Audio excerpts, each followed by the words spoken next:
Il existe, à la Coupe du Monde 2026, une règle qui a réussi quelque chose que presque personne n'attendait. Elle a uni les supporters, les joueurs et les entraîneurs contre une seule décision.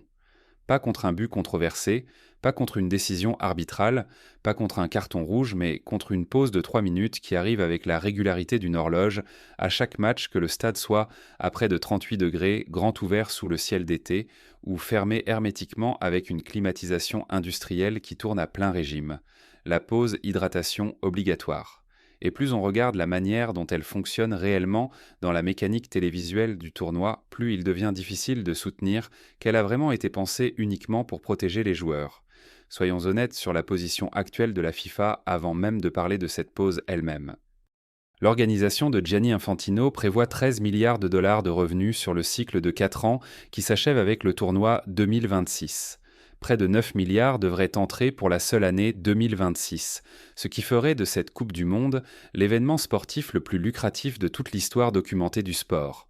À eux seuls, les droits de diffusion devaient déjà dépasser les 3 milliards 400 millions que la FIFA avait tirés du Qatar en 2022. L'équipe commerciale de la FIFA aurait négocié avec les sponsors et les partenaires audiovisuels des accords qui font presque paraître modestes les chiffres du Qatar.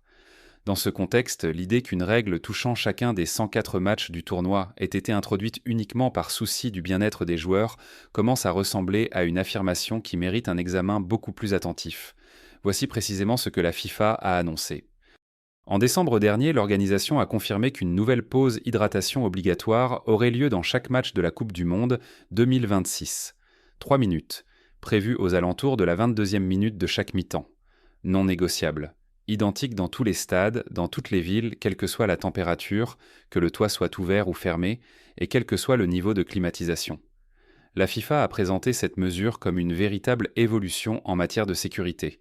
Une réponse à des données scientifiques établies montrant que la température au thermomètre globe, mouillé dans plusieurs villes hautes américaines, au plus fort de l'été, atteindrait des niveaux considérés comme réellement dangereux pour des athlètes de haut niveau. Les chercheurs tiraient la sonnette d'alarme depuis bien plus d'un an. Kansas City, Boston et les enceintes à ciel ouvert devant accueillir des coups d'envoi l'après-midi avaient été désignés en particulier comme des sites où le risque lié à la chaleur serait réel et mesurable. Personne de sérieux ne conteste cela. Ce qui s'est produit presque immédiatement après le début du tournoi, c'est que cette justification s'est effondrée publiquement, et elle s'est effondrée d'une manière très précise. L'Angleterre a commencé son parcours contre la Croatie à l'AT&T Stadium d'Arlington, au Texas. Le stade possède un toit rétractable. Le jour du match, le toit était fermé. La climatisation fonctionnait. Il faisait environ 22 degrés à l'intérieur, dans une atmosphère contrôlée et confortable. À la 22e minute de la première mi-temps, l'arbitre a tout de même arrêté le jeu. Le public a explosé dans une bronca longue, bruyante et coordonnée. Pas quelques grognements dispersés, mais des sifflets organisés et soutenus, venus ensemble des supporters anglais et croates, captés clairement par les micros de la retransmission et partagés sur les réseaux sociaux en quelques minutes. La réaction d'un supporter a été relayée des centaines de milliers de fois. Elle tenait en 4 mots. Toit fermé, clim allumé. Les mêmes sifflets ont retenti en seconde période. Ce n'était ni une humeur passagère, ni une réaction à un événement sur la pelouse. C'était une réponse directe à la pause elle-même. Puis il y a eu le Mercedes-Benz Stadium d'Atlanta. Plus de 67 000 supporters assistèrent au match nul entre la Tchéquie et l'Afrique du Sud. Même réaction dès que le jeu s'est arrêté. L'un des commentateurs de la retransmission ne s'est pas retenu non plus. Ces mots exacts, enregistrés puis partagés ensuite, étaient en les suivants. Les joueurs n'en ont pas besoin, et voilà la réaction du public. Ils n'en veulent pas. Les supporters de Vancouver ont dit la même chose. Ceux de Toronto et de Boston également, et cela compte même lors de matchs disputés dans des conditions relativement douces. Les sifflets ne venaient pas de stades surchauffés sous un soleil d'août. Ils venaient d'enceintes couvertes et d'environnements contrôlés, ce qui dit quelque chose d'important. Ce n'est pas une réaction à la météo, c'est une réaction à la décision. Le moment devenu l'image emblématique de tout ce qui ne va pas dans l'application inflexible de cette règle s'est produit lors du match d'ouverture le plus chargé en émotions du tournoi. Curaçao, la plus petite nation jamais qualifiée pour une Coupe du Monde de la FIFA, affrontait l'Allemagne pour son entrée en phase de groupe. Pour une équipe de cette taille, le simple fait de participer à ce tournoi constitue déjà un événement véritablement historique. Quand Leandro Bacuna a égalisé à la 21e minute, tout le stade était sous tension. 45 000 personnes ont cru pendant quelques minutes que quelque chose de remarquable était en train de se produire. Puis l'arbitre a signalé la pause hydratation presque immédiatement après le but. Le sélectionneur allemand Julian Nagelsmann a utilisé l'interruption pour réorganiser ses défenseurs et réajuster la structure de son équipe avec des consignes calmes et maîtrisées. Le réajustement tactique a fonctionné avec une efficacité brutale. L'Allemagne a fini par l'emporter 7-1. Quel que soit l'écart de qualité entre les deux équipes, cette pause précise, à ce moment précis, est arrivée exactement à l'instant où Curaçao venait de construire son seul véritable élan du match. Des entraîneurs et des analystes tactiques dans les médias européens l'ont cité comme un cas d'école, montrant comment une interruption obligatoire peut fonctionner, non pas comme une pause neutre, mais comme une intervention active dans le résultat d'un match de football. Un schéma similaire est apparu lors du match de groupe de la Bosnie-Herzégovine. La pause est arrivée exactement au moment où l'équipe venait pour la première fois de construire une vraie pression offensive. Plusieurs commentateurs l'ont noté à voix haute, en direct. L'élan s'est évaporé, l'équipe ne l'a jamais retrouvé. Les entraîneurs ont commencé à s'exprimer publiquement et leurs propos avaient plus de tranchant qu'il n'est habituel dans la première semaine d'un grand tournoi. Le sélectionneur de la France, Didier Deschamps, l'a formulé avec une franchise rare chez un entraîneur de Coupe du Monde, parlant du format même de sa compétition. Et cela coupe les mi-temps. On est presque sur 4 quarts-temps maintenant, alors qu'avant on avait 2 mi-temps. Ce n'est pas une phrase lancée au hasard par Deschamps. Ce n'est pas quelqu'un qui gaspille ses mots dans l'exagération pendant une grande compétition. Luis de la Fuente, le sélectionneur de l'Espagne, a adopté une position plus mesurée, mais il a tout de même mis en lumière le problème central. Il a reconnu que les pauses remplissaient un objectif réel en cas de chaleur extrême, avant d'ajouter qu'elles semblaient inutiles dans un stade climatisé. Voilà un entraîneur qui accepte le principe de l'argument sécuritaire tout en soulignant que l'application concrète de la FIFA ne suit pas la logique sur laquelle elle prétend reposer. La déclaration publique la plus directe est venue de Virgil van Dijk. Le capitaine des Pays-Bas, après le nul de son équipe contre le Japon, a expliqué qu'il avait regardé presque tous les matchs du tournoi et que, chaque fois que la retransmission coupait vers la publicité pendant une pause hydratation, cela renforçait ce qu'il soupçonnait sur ce qui se passait réellement. Ces mots étaient bons et prudents, mais impossibles à mal comprendre. Il n'a pas accusé directement la FIFA. Il n'a pas employé le mot « corruption ». Il a décrit ce que pouvait voir n'importe qui en observant attentivement les retransmissions. La publicité commerciale remplissait régulièrement la fenêtre exacte créée par la pause, et ce schéma était trop constant, trop prévisible, pour être balayé comme une simple coïncidence. Gary Neville, l'ancien défenseur de Manchester United et de l'Angleterre devenu consultant télé, s'est montré nettement moins diplomate. À l'antenne, il a qualifié ces pauses de coupures publicitaires furtives et a déclaré que le dispositif était transparent pour quiconque acceptait de le regarder honnêtement. Le soupçon de Van Dijk n'est pas une spéculation, ni une théorie du complot inventée en ligne par des supporters frustrés. C'est une politique confirmée de la FIFA. Des informations publiées plus tôt cette année ont établi que la FIFA avait explicitement accepté d'autoriser les diffuseurs à passer des publicités pendant les pauses hydratation. Un porte-parole de la FIFA confirmant directement cet arrangement aux journalistes qui l'avaient interrogé. Les pauses ont été annoncées lors d'un atelier organisé pendant le World Broadcaster Meeting à Washington, D.C., au moment du tirage au sort de la Coupe du Monde. Ce n'est pas là que l'on annonce une mesure de protection des joueurs. C'est là que l'on annonce un produit de diffusion. La programmation fixe à la 22e minute de chaque mi-temps crée exactement le type d'inventaire publicitaire prévisible et fiable que les diffuseurs américains essaient depuis des décennies d'extraire du football, sans jamais y parvenir, parce que la structure historique du jeu ne le permettait pas. Les chiffres expliquent la logique commerciale mieux que n'importe quelle déclaration publique de la FIFA. Selon une analyse de S&P Global, la Coupe du Monde 2026 comptera 208 pauses hydratation obligatoires sur 104 matchs. Cela représente 624 minutes de temps publicitaire nouvellement créé. Un seul emplacement publicitaire de 30 secondes pendant la couverture de la Coupe du Monde sur Fox Sports serait vendu entre 250 000 et 300 000 $. Lors des matchs impliquant l'équipe nationale des États-Unis ou lors des tours à élimination directe, ce montant approcherait les 750 000 $ par spot. Aux seuls États-Unis, les revenus publicitaires générés par les pauses hydratation sur l'ensemble du tournoi pourraient en dépasser 250 millions de dollars, selon des estimations citées par BBC Sport. Si l'on ajoute les marchés audiovisuels mondiaux, le rendement publicitaire total créé par ces pauses sur l'ensemble du tournoi atteint un niveau que des analystes des médias sportifs ont décrit comme transformateur pour l'économie du football. John Costner, consultant en médias sportifs et ancien dirigeant de ESPN, a dit tout haut ce que les chiffres impliquaient. La FIFA avait de fait divisé le football en 4 quarts-temps afin de créer des fenêtres publicitaires prévisibles et extrêmement précieuses. José Mourinho, ancien entraîneur de Manchester United et consultant dans les médias portugais, a décrit les pauses comme un produit de la télévision américaine déguisé en règles de protection des joueurs. La comparaison avec les formats sportifs américains mérite d'être prise au sérieux, parce qu'elle revient sans cesse dans les couvertures médiatiques les plus diverses. Une retransmission moyenne de NFL contient environ 20 coupures publicitaires et plus de 100 annonces individuelles. Près d'un tiers du temps total d'antenne est consacré à la publicité. Les contrats de diffusion de la NFL sont les plus lucratifs du sport professionnel précisément grâce à cette structure, des interruptions fréquentes et prévisibles qui donnent aux chaînes un inventaire fiable à vendre. Le football n'a jamais fonctionné ainsi. Sa valeur comme produit télévisuel a toujours tenu en partie à la continuité du jeu, à l'impossibilité pour les chaînes d'insérer des coupures à leur guise et à la dramaturgie condensée de demi-temps de 45 minutes sans pause garantie.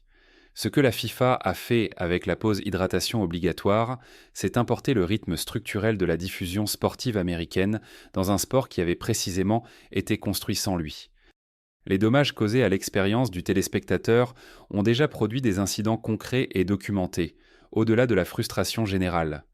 Lors du match d'ouverture de tout le tournoi, Mexique contre Afrique du Sud, Fox Sports a coupé vers un bloc publicitaire complet pendant la pause hydratation de la seconde période et n'est pas revenu au direct avant la reprise du jeu. Aux États-Unis, les téléspectateurs ont manqué 10 secondes d'action en direct dès le tout premier match de la Coupe du Monde. Fox a diffusé 5 publicités consécutives pendant cette pause, après un segment informatif qui précédait l'empilement commercial. La FIFA a confirmé ensuite qu'aucune sanction ne serait infligée aux diffuseurs, malgré le fait que la chaîne n'avait pas respecté le délai tampon obligatoire de 30 secondes avant la reprise du jeu. Le contraste avec Telemundo, le diffuseur hispanophone, a été immédiat et largement relevé. Telemundo a conservé un flux vidéo en direct du stade pendant toute la pause et n'a utilisé que des graphiques publicitaires superposés sans quitter le match. La différence d'approche entre les deux chaînes couvrant le même tournoi a donné à la décision de Fox exactement l'apparence décrite par les critiques. Un choix fait pour les revenus, pas pour l'expérience du spectateur. Il y a eu aussi des moments plus modestes et plus étranges, de ceux qui montrent à quel point ce nouveau rythme semble encore étranger à tous ceux qui sont sur le terrain. Pendant le match de la Suisse contre le Qatar, des joueurs ont été filmés debout, visiblement mal à l'aise pendant leur pause, sans vraiment savoir quoi faire, tandis que de la musique résonnait dans le stade. Certains buvaient tant de l'eau, d'autres s'étiraient. Quelques-uns restaient simplement là, l'air légèrement embarrassé, comme si personne ne leur avait vraiment expliqué à quoi devaient de ressembler 3 minutes à la 22e minute du point de vue d'un joueur. Les réseaux sociaux ont fait ce que les réseaux sociaux font avec ce genre d'images et en ont tiré un petit genre à part entière. Des vidéos générées par intelligence artificielle imaginant différentes sélections occuper la pause selon des stéréotypes culturels ont été largement partagées. La plus virale imaginait les joueurs anglais s'arrêter pour prendre le thé, les Allemands pour une séance de tableau tactique, les Brésiliens pour une danse improvisée. Rien de tout cela ne servait le récit de la FIFA, présentant la pause comme une mesure de sécurité sérieuse, mais tout cela reflétait quelque chose de réel. Pour presque tous ceux qui regardent, cette pause paraît davantage performative que fonctionnelle. Les conséquences commerciales se sont également étendues à un terrain géopolitique que la FIFA aurait préféré éviter pendant un tournoi de cette ampleur. Plus tôt cette année, un haut responsable de la télévision d'État chinoise a déclaré publiquement que la FIFA d'Infantino était devenue corrompue et que l'organisation ne se souciait que de l'argent, pas des supporters, après que la FIFA aurait réclamé 300 millions de dollars pour les droits de diffusion en Chine. La FIFA a ensuite abaissé sa demande à une fourchette comprise entre 120 et 150 millions de dollars. Mais l'écart avec CCTV n'était toujours pas comblé, selon les informations disponibles, en juin 2026. Voir un haut responsable des médias d'État chinois qualifier la FIFA de corrompue n'est pas le genre de déclaration qui vient généralement de cette direction sans appui politique. Cela reflète une évolution plus large dans la perception de l'instance dirigeante du football sur les grands marchés de diffusion, et la controverse sur les pauses hydratation a amplifié cette perception précisément parce qu'elle est arrivée pendant la semaine d'ouverture du tournoi, au moment où l'attention était déjà maximale. Infantino lui-même, dans un ton que le New York Times a qualifié de défiant à la veille de la compétition, a demandé à ses critiques de se détendre. Il a mis en avant le modèle de redistribution des revenus de la FIFA et a cité son propre salaire annuel de 6 millions de dollars comme preuve que l'organisation était correctement gérée. La réponse des critiques a été qu'un dirigeant gagnant 6 millions de dollars par an dans une organisation qui prévoit 13 milliards de revenus sur un seul cycle de 4 ans ne constitue pas un argument convaincant contre les accusations selon lesquelles cette organisation privilégie les intérêts commerciaux au détriment des intérêts sportifs. La couverture d'Al Jazeera sur la controverse des pauses hydratation l'a formulée comme un compliment à double tranchant adressé à la FIFA. Ces pauses sont peut-être la seule chose de toute cette Coupe du Monde qui ait véritablement uni les supporters, les joueurs et les entraîneurs de toutes les nations en compétition.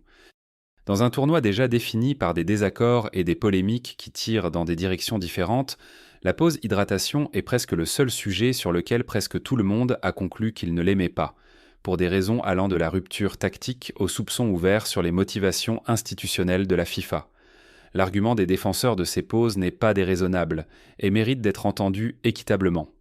Les températures ont atteint environ 32 degrés lors du match nul entre la Belgique et l'Égypte à Seattle, et des joueurs comme des entraîneurs des deux camps ont reconnu que l'interruption avait offert un moment réellement utile pour se rafraîchir et se réhydrater pendant une rencontre d'après-midi physiquement exigeante. Le Gillette Stadium de Boston et les enceintes à ciel ouvert de Kansas City ont donné lieu à des reconnaissances similaires de la part de joueurs affirmant que, dans ces conditions, les pauses remplissent une fonction réelle et pratique.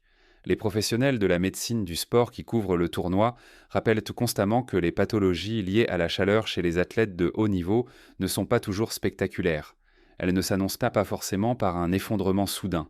Elles s'installent progressivement, altèrent par la prise de décision, augmentant la charge cardiaque et élèvent le risque de blessure avant même que quelqu'un sur le terrain ne comprenne ce qui se passe.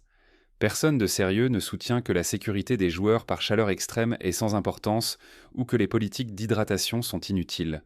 Le fondement scientifique légitime en faveur de pauses dans les bonnes conditions est solide. Mais la distinction que les critiques ne cessent de tracer oppose une politique réellement guidée par la sécurité à un cadre commercial qui utilise la sécurité comme justification publique. Une interruption obligatoire, générale et identique de 3 minutes à la 22e minute de chaque match, en intérieur ou en extérieur, par 32 degrés ou par 22, toit ouvert ou toit fermé avec climatisation, ne ressemble pas à une gestion prudente et contextualisée du risque. Elle ressemble à un produit télévisuel auquel on a collé une étiquette de sécurité parce que cette étiquette était disponible et qu'elle serait plus difficile à contester publiquement qu'une annonce directe selon laquelle la FIFA créait des coupures commerciales. Le fait que la FIFA ait annoncé la règle lors d'une réunion de diffuseurs plutôt que dans un forum médical ou scientifique consacré au sport est le détail qui revient sans cesse dans les couvertures critiques et auquel la FIFA n'a jamais répondu de façon satisfaisante. La suite est véritablement incertaine. Au cours de la 3e semaine du tournoi, la FIFA n'a donné publiquement aucun signe, laissant penser qu'elle pourrait réviser la politique ou la suspendre de manière conditionnelle dans les enceintes climatisées. Vu à quel point ces pauses sont intégrées aux contrats de diffusion et aux engagements financiers déjà pris sur cet inventaire publicitaire, un revirement en plein tournoi obligerait la FIFA à rembourser ou renégocier des accords valant des centaines de millions de dollars. Ce n'est pas un scénario réaliste avant la finale de juillet. La trajectoire la plus probable est que les joueurs, les entraîneurs et les supporters s'adaptent progressivement à ce nouveau rythme, comme le public du football a fini par s'habituer aux interruptions de la VR et aux vérifications de la technologie sur la ligne de but lors de tournois précédents, avec des grognements persistants mais une familiarité croissante. Mais la VAR et la technologie sur la ligne de but ont changé la manière dont certaines décisions sont prises. Elles n'ont pas restructuré la forme fondamentale d'un match de football pour lui donner l'apparence de 4 quarts temps. C'est un autre type de changement, et l'adaptation pourrait ne pas suivre le même calendrier. Ce qui est certain, c'est que chaque match disputé dans un stade au toit fermé, avec la climatisation en marche, continuera de susciter la même question évidente et sans réponse satisfaisante chez tous les spectateurs présents et chez tous ceux qui regardent depuis chez eux. Pourquoi exactement cela se produit-il ici? Et chaque fois qu'un diffuseur passera de l'action en direct à une publicité pour de la bière pendant une interruption publiquement justifiée par la protection du bien-être des joueurs, le soupçon de Van Dijk, exprimé calmement à la télévision par le capitaine de l'une des meilleures sélections du monde, sera répété par quelqu'un d'autre. Des entraîneurs, des analystes, des supporters, des commentateurs. L'expression coupure publicitaire avec un gilet de sécurité est déjà apparue dans la couverture d'au moins une douzaine de médias, dans plusieurs langues. Ce cadrage ne va pas disparaître. Il accompagnera ce tournoi jusqu'à la finale et dans les bilans qui suivent chaque Coupe du Monde. Et la question qu'il continue de poser ne concerne pas vraiment 3 minutes de football.